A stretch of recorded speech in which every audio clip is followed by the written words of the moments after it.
السلام عليكم ورحمة الله تعالى وبركاته ومركزي يو محمد أبو بكر عبد القادر دمر الشيخ قيبتي يقول بي سي اوكي halkaan ayaynu maraysay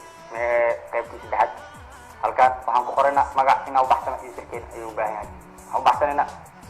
la nuulshe iskuul kadib nagasi baan dhehnaa kadib barsagisi aan dhehno meeshaan administration kuwa inaan daasiisi waxaas iyo ayuu u baahan yahay kadib nagasi ayaan dhehnaa halkaan waa inaa geysaa 25 xaraf ee lambarka serial numberka kadib waa ka gudbaynaa aniga inaan isma doonayno halkaan kale ayaan ka dooraynaa kadibna user ayaan ka dooraynaa kadib click baan siinaa kadib nagasi ayaan dhehnaa saacada ka gudbaynaa meeshaan madwogka waay kadib waxaan ka dooraynaa home madwog ama work madwog aan ka dooran karnaa marka waxaan ka dooraynaa work madwog ayaan ka dooraynaa shaqada guriga aday shaqada internetka okay welcome oo dhaha saasada waxaan soo shidaa saasada kadibna waxaan soo diyaarinaa saasada inoo iconada isku diyaar gareyno oo barbili studio saasada iyo soo diyaariyay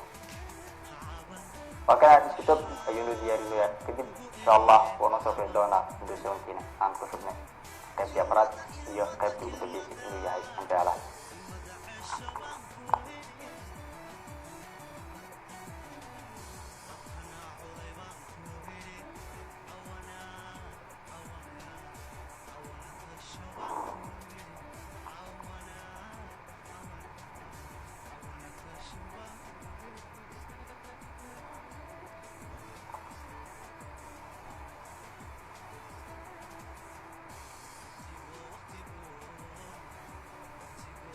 وكنا ونصف عاي ويندوز 7 oo ku shubay waxa icon dan kuma imaanay waxa ku imaanay hal icon oo research dina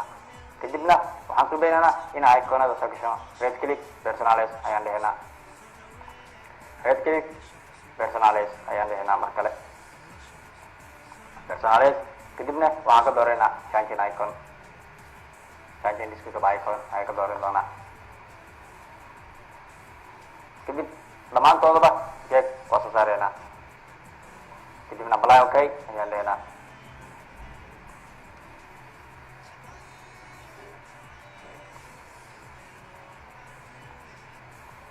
siyaad ujeedaan waxaana soo kale naa computerkii networkii saasadhinkii iyo control panelkii hagaag inta aan ku kulmi doono barnaamij ceenkaan oo kaleeta anigoo ah maxamed abikar cabdiqaadir damush sidaas iyo amaano allah wasalaamu calaykum waraxmatullaahi tacaala wabarakaatu ardayda sharafta leh